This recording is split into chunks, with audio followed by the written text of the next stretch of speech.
warahmatullahi wabarakatuh. Perkenalkan, nama saya Ermina Sari. Mahasiswa biasa memanggil saya dengan Miss Ina. Saya adalah dosen pada prodi akuntansi di Sekolah Tinggi Ilmu Ekonomi Al-Madani, Bandar Lampung, di mana konsentrasi saya adalah akuntansi keuangan.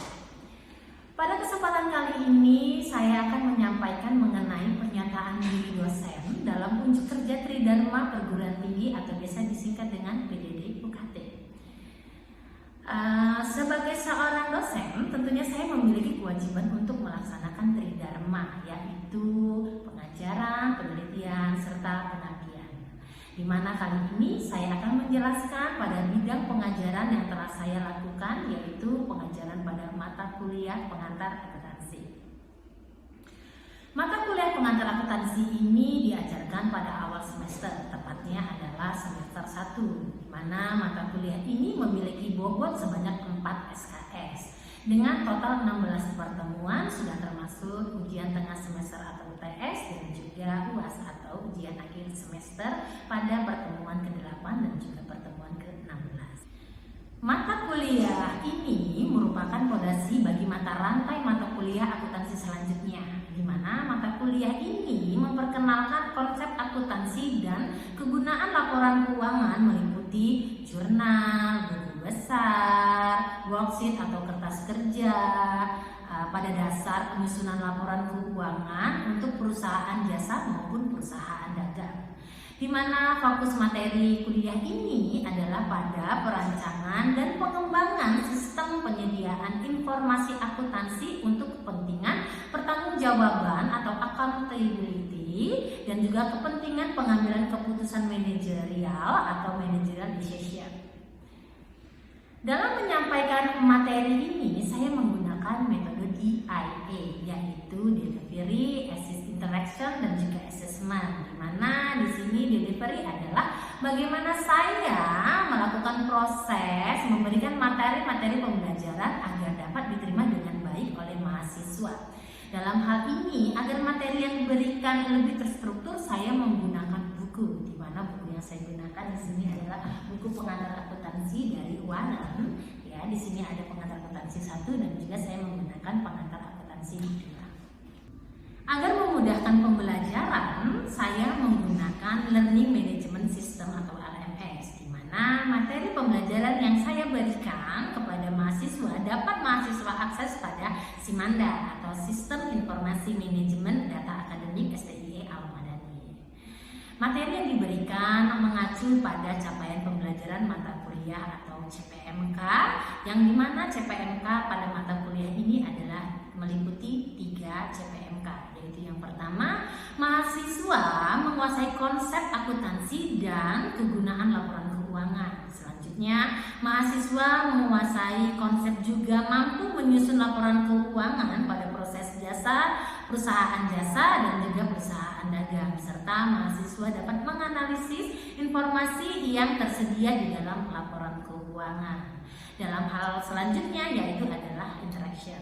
Interaction di sini saya melakukannya adalah dengan menyisipkan beberapa pertanyaan kepada mahasiswa yang diharapkan dapat memancing mahasiswa dalam berpikir secara kritis serta membuka forum tanya jawab dan juga melakukan diskusi kepada mahasiswa.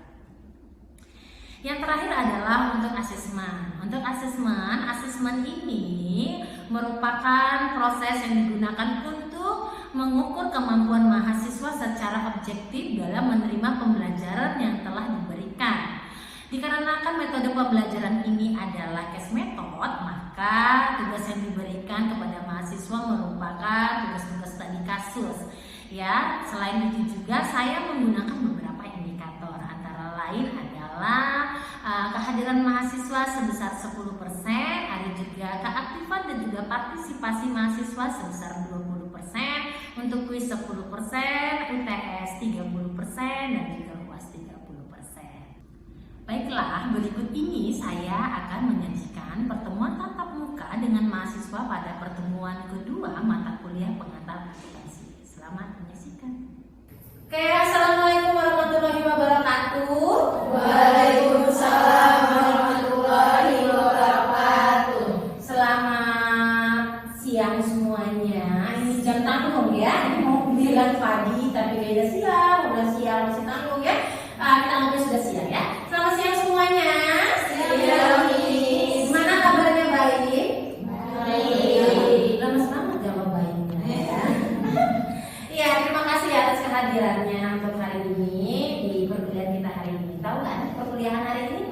apa? Masih tahu? Pengantar akuntansi. Ya, jangan sampai nanti waktu berangkat bingung hari ini mau belajar pelajaran apa ya. Hari ini kita akan belajar pengantar akuntansi. Sebelumnya kita sudah belajar di pertemuan 1 ya. Di pertemuan 1 kita sudah membahas tentang apa aja sih profesi akuntansi, etikanya, entitasnya seperti itu ya. Dimana kemarin dijelaskan bahwa entitas itu perusahaan itu terbagi menjadi 3 ya. Ada dia perusahaan jasa, perusahaan apa lagi? Dagang, satunya manufaktur ya. Di sini biasanya yang paling banyak kita pelajari nanti adalah perusahaan jasa dan juga dagang. Kalau manufaktur nanti kita akan bertemu dengan akuntansi biaya. Karena kan manufaktur itu mengelola bahan mentah menjadi bahan jadi. Ya udah siap ketemu akuntansi biaya? Belum. Ya kan sekarang dulu belajar akuntansi pengantarnya dulu, nanti habis itu baru belajar akuntansi biaya. Jadi nggak usah takut ya. Judulnya saja sudah pengantar akuntansi. Jadi belajar akuntansinya diantarin. Jadi nggak usah takut karena kan ada beberapa itu yang bukan lulusan akuntansi, jadi masih bingung dengan akuntansi. Ya kayak Hana kalau nggak salah kemarin jurusan SMK jurusan apa Hana? Arsitek. Ya terima kasih sudah memilih akuntansi ya. Ya kan pasti nggak sama sekali belajar akuntansi. Karena itu kita pembelajaran di sini dimulai dari awal yaitu dari pengantar akuntansi. Di mana pertemuan 2 kali ini kita akan mempelajari tentang transaksi di dalam akuntansi. Di sini kita akan membuat persamaan akuntansi dulu. Setelah ini baru kita akan membuat jurnal. Karena yang biasa orang-orang tahu tuh pasti akuntansi itu jurnal.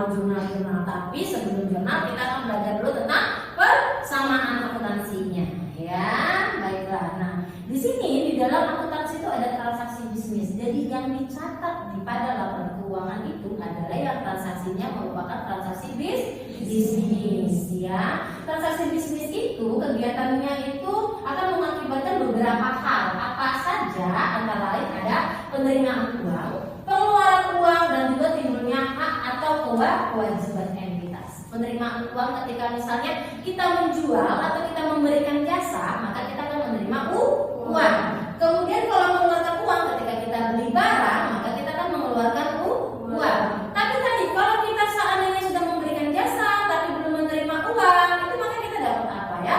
Kita akan mendapat uangnya tuh, maka kita akan menimbulkan hak. Ya, hak atau disebut dengan piutang. Bahasa Londonnya account receivable ya. Biasanya kan gitu. Apa nih account receivable piutang ya. Selanjutnya juga ada timbulnya kewajiban entitas. Kewajiban itu kalau kita misalnya beli sesuatu tapi kita belum bayar. Ya, itu yang sering sekali itu sangat awam kita kenal itu adalah apa? Hutang, ya kan? Pinjam dulu dong, bocah. Ya kan? Sering banget ya yang seperti itu hutang namanya. Jadi dalam kegiatannya itu akan mengakibatkan hal-hal seperti ini. Jadi penerimaan bisa juga mengeluarkan uang, tapi kalau nggak terima atau mengeluarkan uang maka mengakibatkan hutang piutang seperti itu.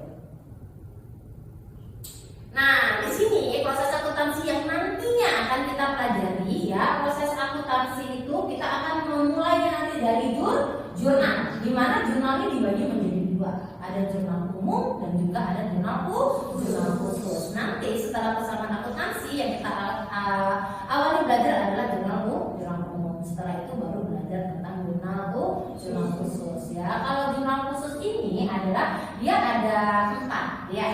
Ada 4 dia dari SMK kan ya. Masih ingat jurnal khusus? Masih apa aja? Coba dong tolong sebutin. Jurnal penerimaan kas. Benar.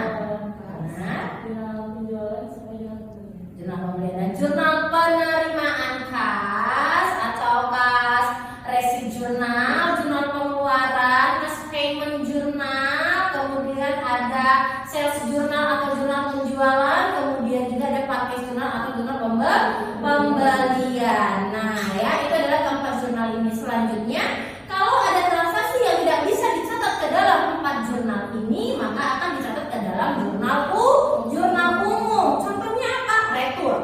Ya, pengembalian barang. Misalnya kita beli kemarin barangnya secara kredit, kita beli barang, kita kredit, kita masih ngutang. Terus kita pulangin, kita nggak ngeluarin duit, kita nggak terima duit. Ya kita nggak beli, kita nggak jual, ya kan? Jadi bukan termasuk ke dalam 4 jurnal ini. Kita tidak pengeluaran uang, penerimaan uang, tidak pembelian, tidak penjualan, maka dia akan masuk ke jurnal umum. Atau nanti kalau di perusahaan dagang biasakan akan ada pencatatan penjualan itu 2 kali jurnal, ya. Dia akan seperti misalnya kas atau piutang pada penjualan, kemudian HPP pada persediaan barang dagangan. Nah, yang bagian HPP pada persediaan barang dagang akan kita catat ke jurnal umum. Nah, itu dasar-dasarnya juga setidaknya kalian tahu untuk di awal, ya. Itu tadi jurnalnya dibagi menjadi 2. Setelah pembagian jurnal di sini, setelah selesai menjurnal, kita catat semuanya, maka kita akan memproses pengelompokannya. Ya, kita proses kelompokannya itu kemana? Ke buku besar. Di mana buku besar ini kalau dia besar ya kayaknya dia kaya, dia punya pembantu, ya kan? Buku besar kemudian buku besar pembantu. Jadi dia juga akan dibantu. Buku besar pembantu itu apa semuanya punya buku besar pembantu? Tidak, ya. Yang punya buku besar pembantu itu adalah hutang dan piutang. Kenapa? Karena kan nanti transaksinya cukup banyak dan juga kita harus tahu nih ini piutangnya siapa saja. Misalnya total piutang berapa nih? 1 miliar. Siapa saja? Kok banyak sekali. Nah, itu lihatnya kemana? Lihatnya di dalam buku besar pembantu. Oh, pas 1 miliar ini ada toko A 200 juta, toko B 300 juta, toko C 500 juta. Nah, itulah buku besar pembantunya, ya. Buku besar ini adalah kita proses pengelompokan di mana nanti satu akun akan menjadi satu buku besar. Setelah kita kelompokkan, nanti kita akan melakukan proses penyesuaian. Kadang-kadang data itu ada yang perlu disesuaikan, ya. Karena kan biasanya terjadi dia di akhir-akhir periode, maka kita harus menyesuaikan yang perlu disesuaikan. Apa saja yang perlu disesuaikan itu? Mayoritasnya yang pasti ada itu adalah penyusutan, ya kan. Kemudian pendapatan diterima di muka atau yang dibayar di muka, sewa bayar di muka, iklan bayar di muka. Nah, itu nanti akan kita sesuaikan. Ada juga perlengkapan, itu nanti kita akan belajar juga tentang jurnal penyesuaian.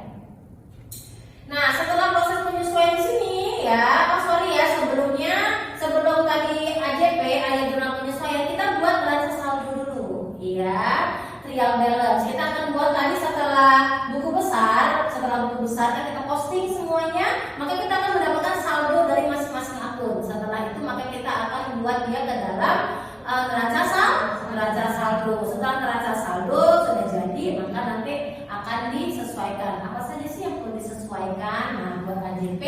Nah, setelah disesuaikan, maka muncullah neraca saldo disesuaikan. Setelah disesuaikan, dari situlah akun-akunnya nilai-nilainya sudah sesuai, maka kita akan menyusun laporan keuangan. Ya, sebenarnya setelah ini ada lagi, ya, yaitu jurnal penutup. Ya, ada yang opsional juga, itu ada jurnal pembalik. Seperti itu nantinya kita akan mempelajari satu siklus ini sampai selesai. Tapi tenang saja, semua kan bertahap, ya. Karena ini baru pertemuan 2, kita masih banyak pertemuan selanjutnya. Jadi nggak usah takut duluan, pelan-pelan, oke, ya. Bisa itu panjang sekali, gitu. Nanti setelah dipelajari nggak kok, kita belajar santai-santai aja, ya, sama-sama diskusi seperti itu. Saya harap kita tuh bisa mengerjakan, bisa seperti bekerja sama. Gitu. Kalau kalian bingung, langsung saja tanyakan, gitu, supaya juga melatih kemampuan kalian dalam berbicara dan menyampaikan sesuatu. Jadi saya harap ketika kalian sudah kuliah tidak seperti anak SMK atau SMA atau SMK kemarin. Sekarang tuh kayak lebih bisa mengekspresikan diri, belajar berbicara, menyampaikan sesuatu, menjadi pemimpin, seperti itu, ya.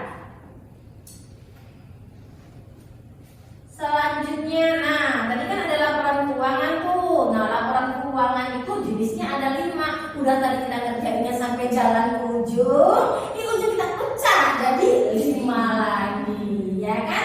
Apa aja laporan keuangan? Dimulai dari penyusunan laporan laba rugi komprehensif. Laba rugi ini gimpil, ya, mudah. Isinya hanya pendapatan dan beban.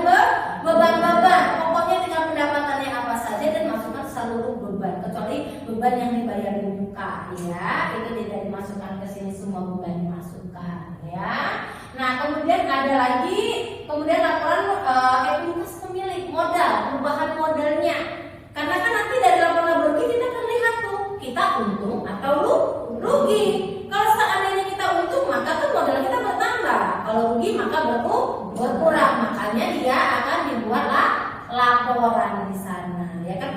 laporannya apa ya? Khusus perubahan modal itu tadi. Nah, selanjutnya setelah selesai masuklah laporan posisi keuangan. Kalau dulu namanya neraca. Ya, neraca di situ isinya hanya harta, hutang, dan modal. Ya, masukkan neraca ke situ, selesai ada neraca, ada juga laporan arus kas. Ya, jadi nanti kita akan melihat arus kas, cash inflow dan juga outflow di sini. Ya, itu ada 2 metode, langsung dan tidak langsung. Ada arus kas dari operasi, ya, pendanaan, investasi dan pendanaan. Nah, itu nanti kita akan pelajari juga. Yang terakhir ada CALK. Apa CALK? Catatan atas laporan keuangan yang menjelaskan metode yang dipakai, metode penyusutan yang dipakai, ya kan, lebih dirincikan lagi kan. Misalnya begini, ada di situ penyusutan, total penyusutan, tahu-tahu akumulasi penyusutan 20 juta. Ya kan, kalau seandainya investor yang baca, dia bingung nih, 20 juta. Kok ternyata gede banget sih 20 juta, ya kan? Karena kan tadi kan tujuan laporan akuntansi ini memiliki tujuan memberikan informasi yang relevan, ya, yang juga tepat waktu. Ya, nanti kan karena oh iya laporan keuangannya sudah keluar, sih melihatnya kinerjanya. Pasti yang utama kan dilihat laba. Selain laba kan dilihat arus kas. Sekarang begini, oh labanya besar sekali 2 miliar. Aku mau nih berinvestasi di sini. Tapi pas saya lihat, kok kasnya cuma 50 juta. Bener ya? Mampu tidak dia membayar lah labanya. Tapi setelah itu kan mereka menganalisanya seperti itu. Oh kasnya 50 juta, tetapi dia punya misalnya itu depositonya. Ya kan depositonya tuh tinggi juga. Atau dia punya persediaan barangnya tinggi. Seperti itu. Dulu itu ada, dia itu seorang trader saham, ya. Dia itu bisa menang banyak. Dia bilang begini, dulu pada saat masa krisis saya menanam modal saya di perusahaan yang turun, tetapi saya lihat persediaan barangnya dia itu banyak.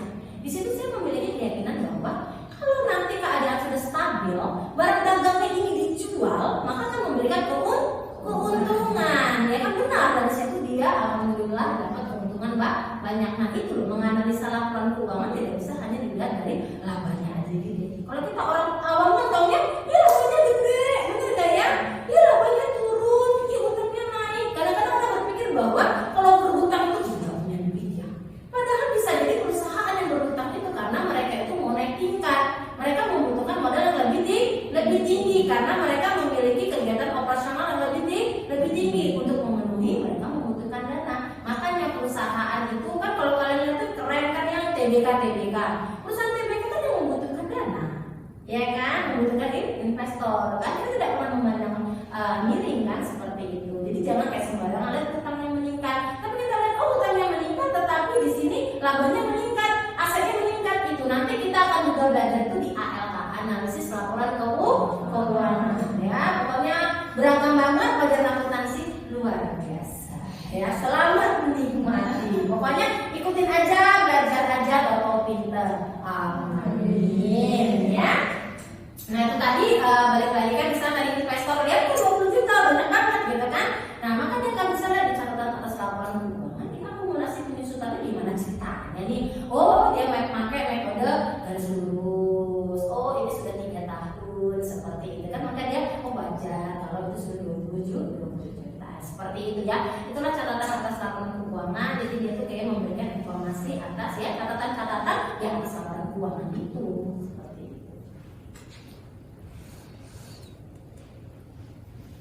Nah, selanjutnya ada konsep akuntansi. Dalam menyusun laporan keuangan itu tuh sudah ada konsepnya atau peraturannya. Gak bisa kayak perusahaan. Saya merasa dengan cara ini saya membuat laporan keuangannya itu udah enak, udah paham. Gak bisa kalau perusahaan A, B, C, D, E, F, G semuanya pakai cara mereka masing-masing.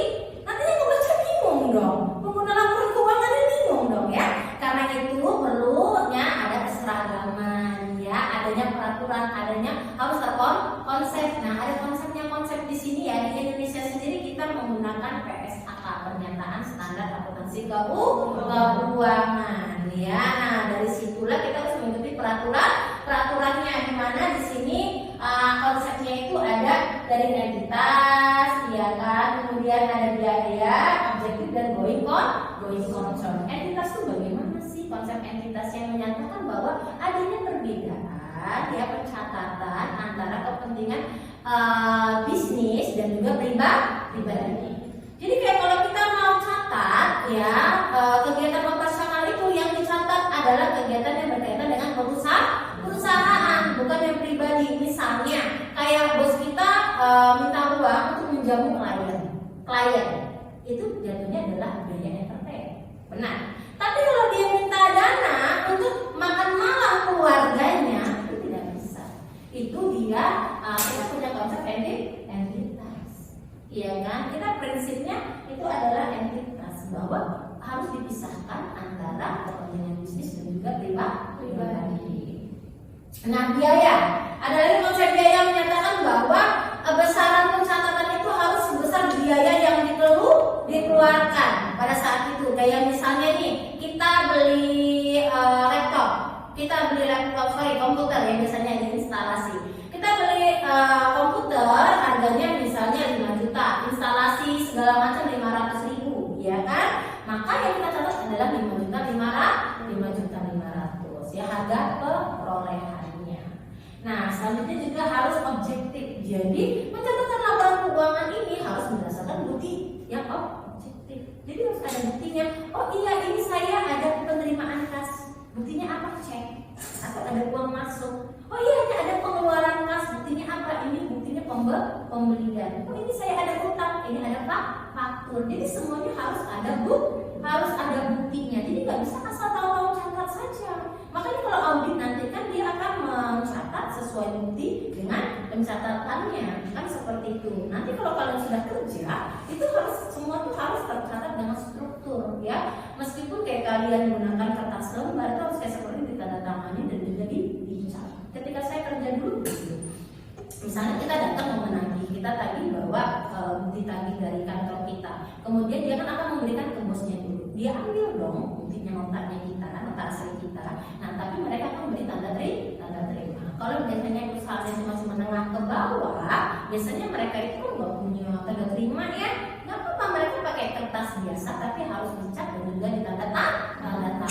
Itu sudah jadi tanda resmi. Jadi harus objektif untuk buktinya itu sendiri. Nah, terakhir ada going concern atau kesinambungan, bahwa perusahaan ini harus memiliki kesinambungan yang baik, bahwa kedepannya ini dia akan berjalan itu waktunya itu tak terbatas. Maksudnya adalah dia itu bukan hanya setahun atau sebulan 2 bulan ya, yang seperti itu. Nah, selanjutnya, ini dia akan masuk ke hubungan antara harta dan sumber harta. Ini adalah persamaan akuntansi yang paling populer, ya kan? Harta sama dengan utang plus modal. Jadi dengan kata lain, harta jumlahnya sama dengan modal plus utang. Atau di sini harta sama dengan sumber harta. Ya, kenapa kok bisa seperti itu? Selain jumlahnya sama, ya selain jumlahnya sama itu, maka apapun namanya kita juga harus tahu bahwa harta itu didanai oleh modal dan hutang. Meskipun modal dan hutang letaknya di kredit, tapi mereka yang mendanai. Kayak kalian membuka usaha. Oh, saya membuka usaha nih, ini uangnya 100 juta. Ya cash, berarti itu modalnya. Ya kan? Nah, selanjutnya, oh saya mau beli mobilnya 200 juta. Saya hutang. Ya kan, kita bisa punya harta nih. Punya harta mobil, tapi dari mana ngutang ya. Makanya modal dan hutang disebut dengan sumber harta. Jadi nanti harta itu jumlahnya harus sama dengan modal dan hutang biar ini yang ada di neraca. Nah, selanjutnya di sini ada persamaan akuntansi. Persamaan akuntansi itu yang tadi ya. Kita akan melihat bahwa harta itu sama dengan sumber hartanya. Nah, di sini bisa dilihat ya. Elsa di sini ya, dia punya usaha salon Elsa, kemudian dia menginvestasikan dana sebesar 10 juta. Jadi dia sumbernya 10 juta, maka hartanya akan bertambah. Sumbernya berupa apa? Modal. Maka ya di sini dia hartanya bertambah 10 dan modalnya bertambah 10 juta. Sama ya jumlahnya ya, hartanya 10, modalnya 10. Nah, selanjutnya Ya sama. Selanjutnya ada misalnya pemilik menyetorkan uang 10 juta, maka persamaan akuntansinya akan seperti ini. Ya, bentuk persamaan akuntansi di sini ada transaksi, ada kolom akta, ada juga kolom hutang dan modal. Sesimpel itu saja. Yang ini adalah untuk keterangannya. Kemudian yang di atas itu persamaan akuntansi harta sama dengan hutang plus modal. Di sini ini nanti yang akan kita sebut dengan akun. Ya, jadi ada kas, ada piutang, ada hutang, ada modal. Jadi nanti kalau membuat persamaan akuntansi harus tahu dulu akun-akunnya apa saja. Nah, kayak tadi kan dia menyetorkan 10 juta, maka kasnya bertambah 10, piutangnya nggak ada, ya, hutangnya 0 dan modal 10 sama dong jumlahnya, ya seperti itu. Jadi akuntansi ini adalah pembelajaran yang bisa kita gunakan logika berpikir, ya kayak kita iya logikanya kalau nambah ya uang nambah dong, modalnya bertambah. Nah ya kurang lebih seperti ini ya. Akas harus bertambah, modal bertambah 3 Januari, ya kan, kasnya berkurang, kemudian ekuitasnya berkurang 6 Januari seperti ini ya. Ini tadi pembahasan kita. Oke, sampai sini ada yang ditanyakan? Cukup ya. Biasanya mahasiswa itu cukup, sudah nggak sanggup. Tapi nggak apa-apa. Nanti setelah ini kan akan juga ada latihan yang akan kalian kerjakan. Di situ nanti kalau mengerjakan, kalau bingung langsung saja bertanya. Ya diskusi silakan dengan kawan. Wah, ini bukan berarti kayak anak SMA yang mengerjakan sendiri, nggak seperti itu ya. Bersama-sama dengan teman berdiskusi. Kalau bingung jangan berantem ya. Tanya dengan Miss aja. Oke ya. Baiklah ya, itu materi hari ini ya. Selanjutnya kita akan masuk ke dalam latihan. Oke, Astrid, kamu kemarin pakai penutupan nggak? Pakai ya. Kalau apa tuh nanti kan Pak Hendra kalau nikah. Ayo balik lagi. Oke, baiklah ya. Demikian pertemuan kita hari ini ya. Terima kasih atas partisipasinya. Semoga ada ilmu yang bermanfaat ya kan. Sedikit yang penting bertambah ya. Apabila masih ada bingung atau apa, silakan japri juga boleh ya kan. Di jam kerja seperti itu ya. Sekali lagi saya ucapkan terima kasih. Mohon maaf kalau masih banyak kekurangan ya. Saya akhiri. Assalamualaikum warahmatullahi wabarakatuh.